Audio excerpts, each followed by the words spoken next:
It's day 230. It's also December 22nd, 2019, and we're in Columbus, New Mexico. You ever wake up in the morning and ask yourself, what am I doing?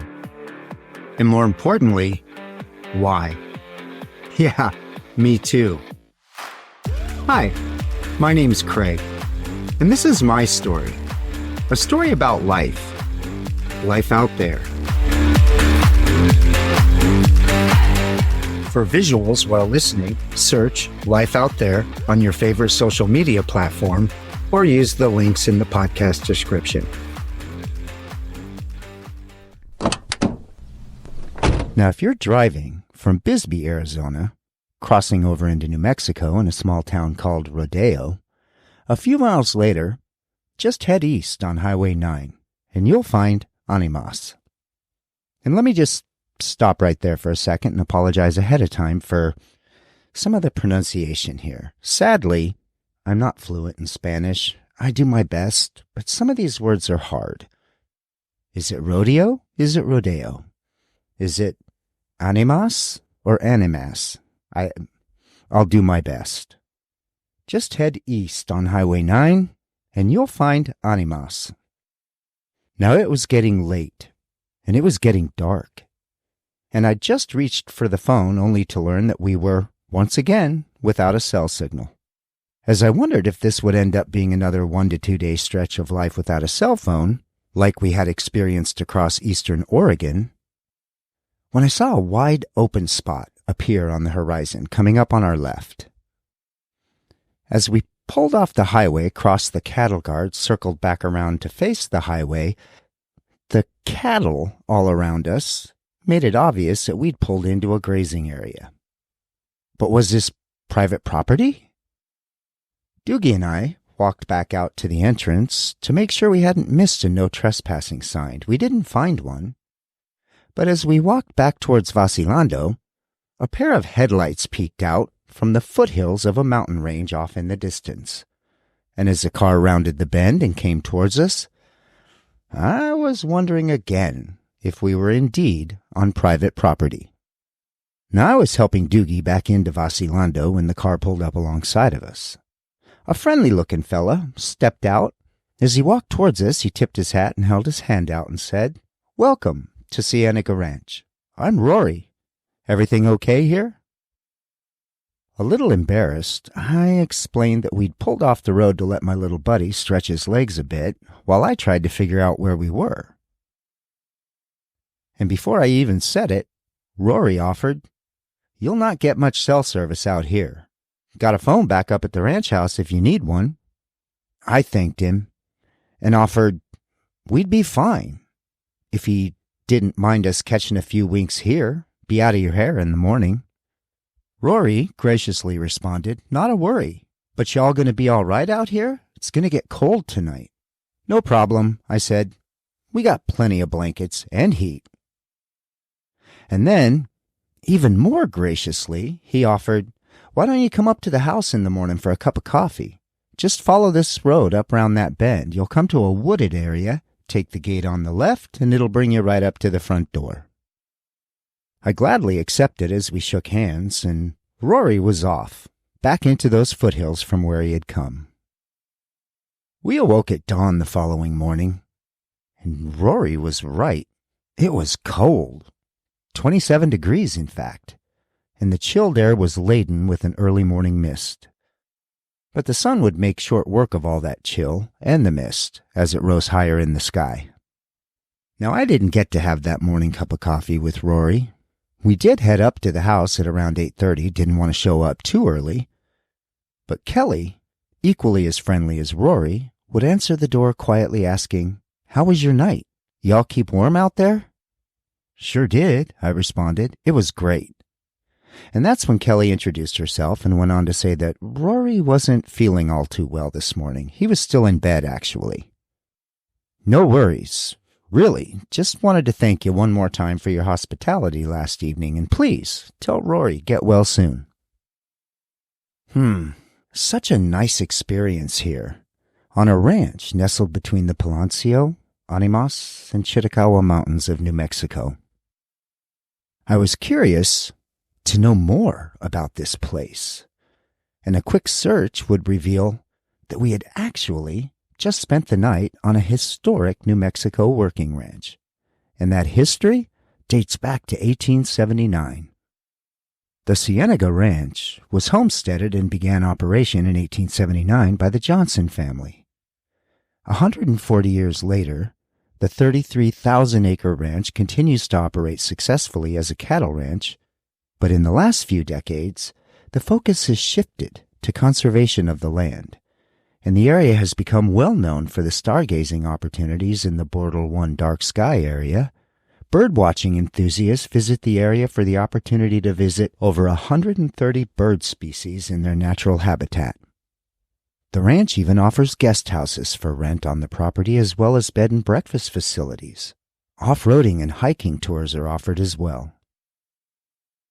And while on one of these tours, you'll have the opportunity to experience another pretty interesting piece of American history. The Cienega Ranch is the site of an adobe hut in which Geronimo is said to have spent some of his final days as a free man.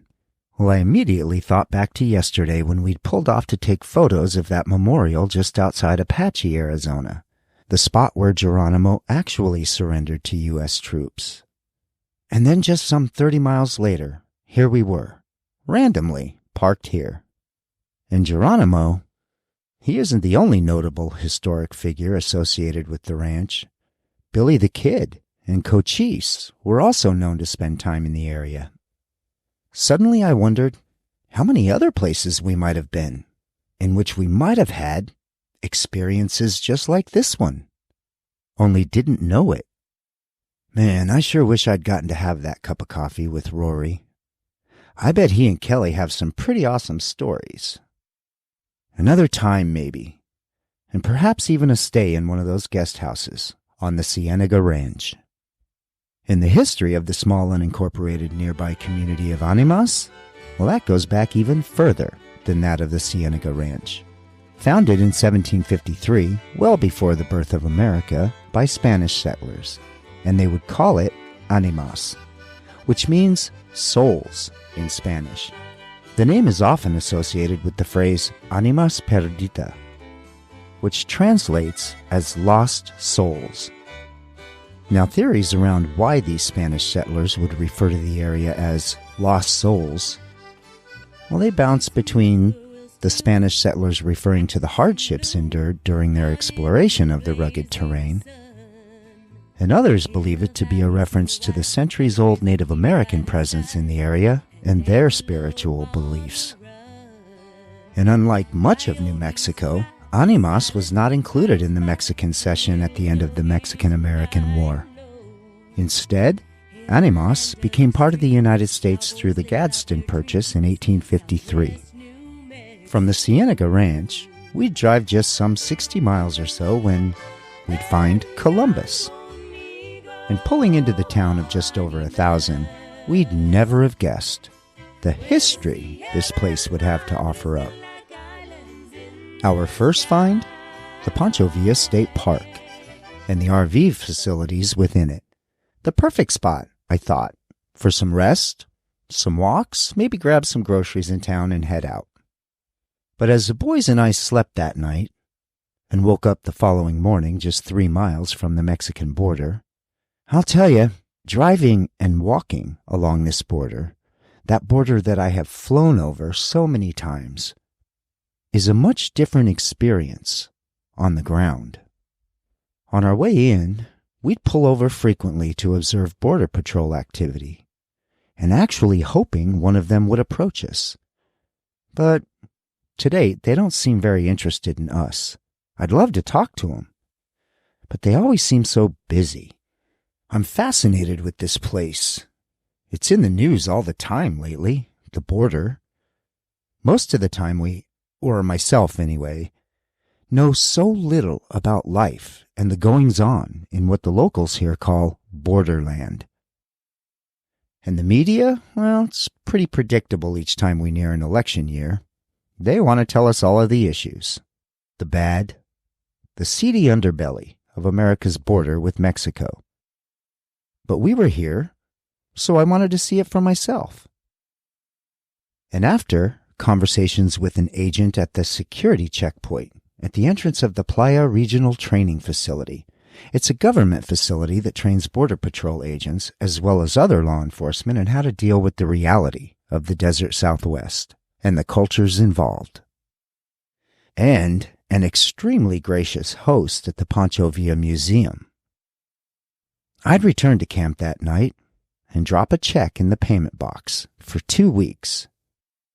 A night or two here, well, that simply wasn't going to do it. Now, it's almost embarrassing to realize that we had literally just wandered into an incredible piece of U.S. history that I knew nothing about. The Battle of Columbus, which nearly drug the U.S. into the Mexican Revolution conflict, happened here. The first ever Army air station established in America happened here. The first time automotive technology, including the first ever four-wheel drive vehicles and tanks that were deployed in warfare, happened here. And standing in front of a grease pit built over 100 years ago to service those newly introduced mechanical monsters, I was thinking through, in sheer awe, the logistics and labor that must have gone into it. There were certainly no diesel trucks with cement mixers and pumps on board rolling in and pouring ready-made concrete into forms. What it must have taken in sheer back-breaking effort gives me a newfound sense of appreciation and curiosity. Even the RV park we're staying in was built on the historic grounds once occupied by Camp Furlong, the camp used as the base from which over 10,000 troops would trek over 500 miles into Mexico in search of the Mexican revolutionary after he instigated his attack on America. And in the middle of all these firsts, America would begin to rethink how it engaged in war, and in the process even reshaping the actual size and borders of the American Southwest. I wondered, how could I know none of this? And looking at the area today, it feels, in a lot of ways, abandoned, dirty, ugly even, and old. The sort of place most of us look away from when driving by or through. But I was lucky enough to find it, and now I want to understand it. The Battle of Columbus, also referred to as the Columbus Raid, took place in the early morning hours of March 9th, 1916. The events leading up to the attack on Columbus are complex, taking place in the middle of the Mexican Revolution, a 10-year period of time in Mexico's history in which corrupt regimes and revolutionaries battled for governmental control of the country. And during the early years of the Mexican Revolution, which began around 1910, the U.S. would back a famous revolutionary named Pancho Villa. Villa had gained support throughout Mexico, and at the time, the U.S. viewed him as an ally in their attempt to overthrow the current corrupt regime. U.S. money, as well as weaponry, would help Pancho Villa a great deal. However, by 1915, the original regime in Mexico had been overthrown, replaced with another that was now at war with Pancho Villa and his revolutionaries. U.S. support at this point would shift from Pancho Villa to the newly seated regime. And shortly after the U.S. withdrew support and officially recognized the new regime, Pancho Villa would suffer a devastating defeat at the hands of that new Mexican government, as well as, he believed, the U.S., who was now providing logistical support to the new Mexican administration. Infuriated by what he felt was betrayal by the U.S. government, Pancho Villa and his defeated revolutionaries would be relegated to the northern mountain ranges of Mexico, where he would begin to plan his revenge on the U.S. His plan, it seems, was to attack the U.S. within its own borders, bringing the bloodshed of the Mexican Revolution to American soil, and provoking a war between the U.S. and Mexico, which in turn would distract the newly formed Mexican government, weakening it and allowing him another attempt to take power with his allies. Now, it's most widely believed that Columbus was selected as the site that would be attacked, largely out of desperation. Pancho Villa had assembled what was left of his revolutionaries, around 1,500, some reports go as high as 3,000, but he had assembled near the U.S. border and was desperate for weapons and supplies. And it had been rumored that a local gun dealer in Columbus had engaged in providing these supplies to Pancho Villa. And the town's proximity to the border would make it an easy target. In the days leading up to the attack, Pancho Villa would send scouts into the town for reconnaissance. The scouts would report back that there were fewer than 50 U.S. soldiers present at the nearby Camp Furlong military encampment, which made the site an even more appealing target. But unfortunately for Villa, and very fortunate for the folks in Columbus, his scouts had misinformed him. There were actually over 300 soldiers present at the time, half of which were combat ready. But with this misinformation, Villa would finalize his plan, and on March 9, 1916, he led just under 500 revolutionaries into Columbus, intending to kill everyone and leave the town burnt to the ground. No witnesses to account for what had just happened. Now, no question, everyone in the town, including the military personnel at Camp Furlong, were caught off guard, but would react quickly. The settlement awoke to gunfire and buildings being set on fire. Villa's revolutionaries had just begun kicking in doors, robbing, and killing the townspeople when the troops from Camp Furlong arrived and began engaging the revolutionaries in a gun battle. Now, ironically, U.S. soldiers would later report that the buildings that had been set ablaze would actually help them in their fight. The illumination of the early morning hours enabled them to distinguish between fleeing civilians and the attacking revolutionaries. The 90-minute battle would cost 8 U.S. soldiers and 10 American civilians their lives, while Villa's forces would incur nearly 70 casualties before sounding the retreat bugle and fleeing the town. A small squadron of U.S. soldiers would engage in pursuit, continuing to fire upon the retreating revolutionaries, ensuring that they would not be back for round 2.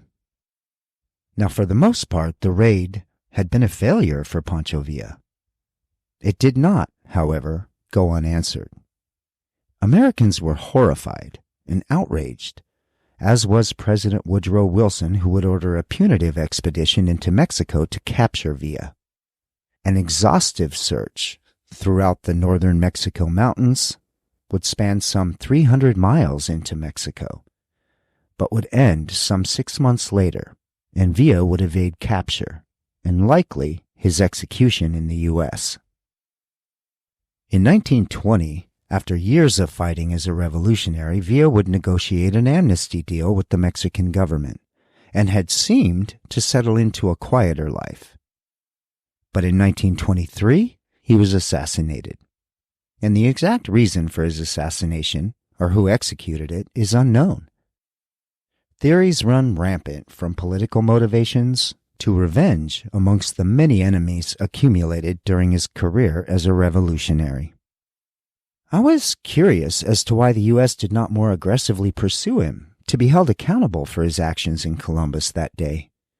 But this was a pretty tricky time for the U.S. Technically, we had invaded Mexico by sending U.S. troops into a sovereign nation in search of Pancho Villa without their permission. The newly established government in 1917 was still a bit shaky itself, and while they had not expressly forbidden it or demanded U.S. troops leave, pressure was mounting for the U.S. to get out of Mexico. And not to mention that in April of 1917, the U.S. would find itself with a much bigger fish to fry. It was called World War I. And don't think there are not plenty of theories out there that tell tales of the U.S. military or government having a hand in the execution of Pancho Villa in 1923. But I didn't go too far down that rabbit hole. None of these theories are widely accepted, and none ever produced any concrete evidence. The most widely accepted theory across Mexico is that his political enemies of the time, who he had been at war with for years, simply exacted their revenge. Now it would be that punitive expedition into Mexico in search of Pancho Villa that would lead to all those other firsts that would take place here in Columbus. That first ever Army air station established in America that was here? Well, that was actually the first Aero Squadron airfield and is the U.S. military's oldest aviation unit. It was originally deployed to Columbus to support General John J. Pershing's punitive expedition into Mexico, that hunt for Pancho Villa. And the first-time automotive technology, including the first-ever four-wheel drive vehicles and tanks to be deployed in warfare, were the ones shipped in from around various locations in the U.S. to New Mexico and used by the expedition. Now, while they were not used in actual combat during the punitive expedition, those exercises were used as practice for strategic learning. Practice and strategic learning that would serve the U.S. military well during World War I, with some of those very same vehicles. The Columbus Raid in 1916 would be the first time a foreign military had engaged U.S. troops on American soil since the War of 1812. And while it had been 104 years since Americans had experienced bloodshed on American soil at the hands of a foreign power, it would not be the last. It would be just 25 years later, when Americans would be dealt the most devastating blow ever delivered in our 140-year nation's history by a foreign enemy, when Japan would attack and kill 2,303 Americans on December 7, 1941, in Pearl Harbor, Hawaii. Another 1,178 Americans would be left wounded, and that incident would draw the U.S. into the Second World War. And it would seem that Japan would continue its attempts at incursion on American soil during World War II. In 1942, a Japanese submarine shelled Elwood oil field near Santa Barbara, California. Now, it damaged a bunch of oil equipment, but thankfully there were no casualties. And later that same year, another Japanese submarine would fire on Fort Stevens, Oregon. Again, thankfully, no casualties, and even the damage to the fort in this incident was minimal. And then, I read about the Japanese Fugo campaign. This is crazy. Fire balloons. Between 1944 and 1945, Japan launched thousands of incendiary balloons aimed at starting forest fires in the western United States. These hydrogen-filled balloons were launched from the shores of Japan to carry incendiary devices and small bombs across the Pacific Ocean using the jet stream to reach North America. And again, their objective? Start large-scale forest fires in the U.S. The concept and strategy being that they could incite panic across the U.S. and increase psychological impact once Americans realized that the western U.S. was on fire and the Japanese had caused it. This would force the realization that Japan could actually reach the U.S. shores and homeland with weaponry. It would also have forced the U.S. to divert resources from the war effort to battle the fires. Nearly 10,000 of these devices would be deployed, and it's estimated that over 300 actually made it to North America. The U.S. would first learn of the activity when one of the devices was discovered by U.S. naval personnel floating offshore near San Pedro, California. And as reports of similar devices began to surface across Canada, the U.S., and Mexico, U.S. military personnel were able to examine the devices and piece together the plot. And sadly, there was a tragic event involving one of these balloons that took place in May of 1945. A group of 6 were headed into the woods outside Bly, Oregon for a church picnic. The group discovered one of these devices in the woods, but as they approached, the device detonated, killing all 6 instantly. And these are the only known fatalities as a result of the Japanese Fugo project. Now, the first step taken by the U.S. was to institute a media blackout. All news agencies were asked not to report on the findings in the name of national security. It was feared that such news could panic the nation, but more importantly, the military needed to prevent Japan from learning that any of these devices had actually surfaced in the area. They feared that if Japan learned of the findings, they would step up their efforts and broaden the campaign and send tens of thousands more of the bomb balloons across the Pacific. And I guess you could consider the next step taken by the U.S. military to be the actions taken just 3 months later, in August of 1945, when the U.S. would drop nuclear bombs on 2 heavily populated Japanese cities, resulting in the death of nearly 250,000 Japanese citizens. It would also signal the surrender of Japan and the end of World War II. And it wasn't just the Japanese during World War II that would attempt to inflict damage on American soil. In June of 1942, German saboteurs landed on Long Island, New York, and in Florida with plans to attack industrial targets. But these yahoos were quickly discovered and captured by the U.S. military. And post-World War II, it would seem quiet for some 50 years or more, on U.S. soil anyway. But that would all change in 1993 when Al-Qaeda, a terrorist organization based in Sudan that fiercely disagreed with American foreign policy at the time, and in particular the U.S. support of Israel, would drive a van into the parking garage below the North Tower of the World Trade Center in New York. And that van contained a 1,400-pound bomb. Their intent was to bring down both towers, killing thousands of Americans and sending a strong message to the U.S. government. Now, when the bomb was detonated, it did indeed do some damage and leave a massive crater. It would also take the lives of 6 Americans, and 1,000 more would be injured. But the attack fell short of what Al-Qaeda had intended.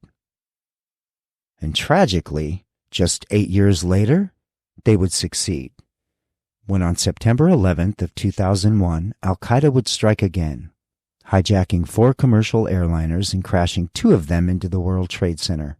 A third would be crashed into the Pentagon, and the 4th would go down in a field in Pennsylvania.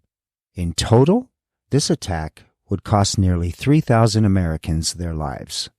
And the total loss of life attributed to the attack, including rescue efforts and the fallout effects on survivors and first responders, is not fully understood, but recent estimates have added over 1,500 deaths to the list related to the attacks of 9/11.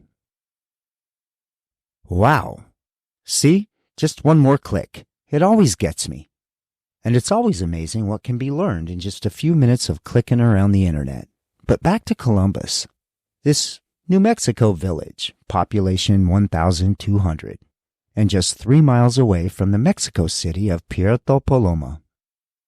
This place that was named after the 15th century explorer Christopher Columbus. Yup, that one. The one that actually discovered America. And a town that would start in one place, but then be moved 3 miles up the road to accommodate the railway coming through. A town with an incredible and sometimes tragic past. But it's also a community working hard to move forward. It offers passers-by the opportunity to gas up, grab a meal at one of its 2 cafes, each with their purely authentic cuisine, and both are awesome, by the way. I can personally attest to that.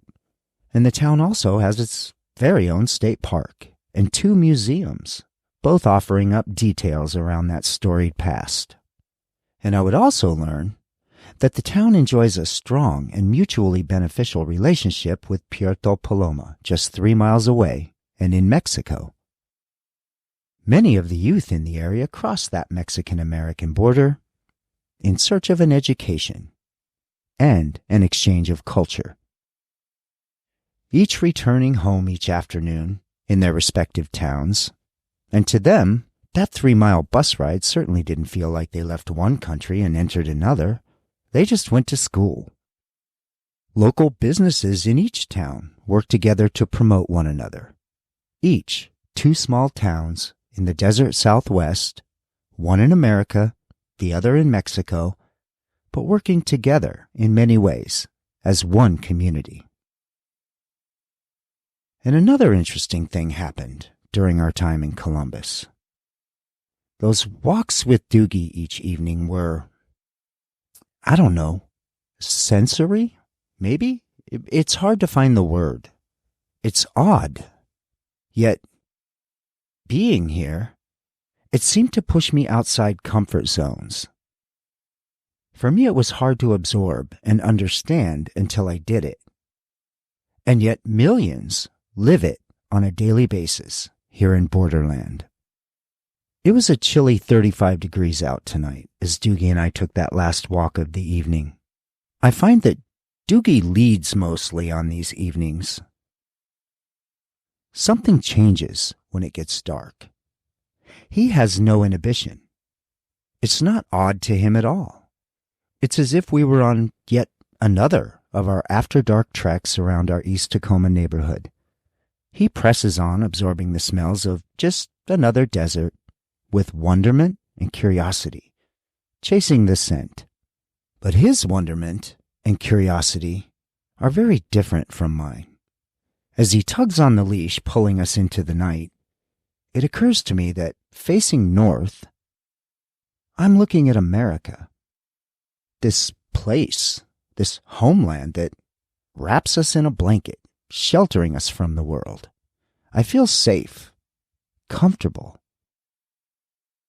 But then I turn 180 degrees to the south and look upon the glimmering lights of Puerto Paloma, Mexico, and suddenly I feel out of place, not so comfortable, as if something is gently tugging at that safety blanket, the United States.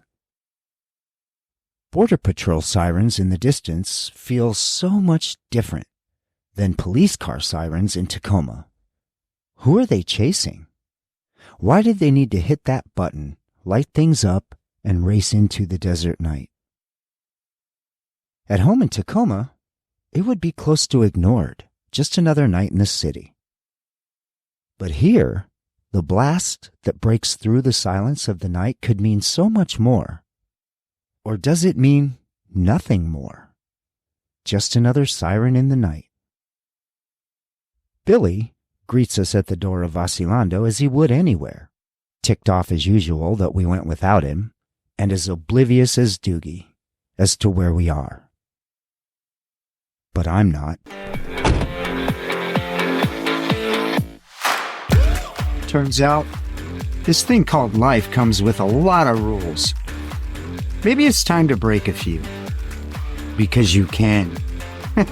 No, seriously, you can.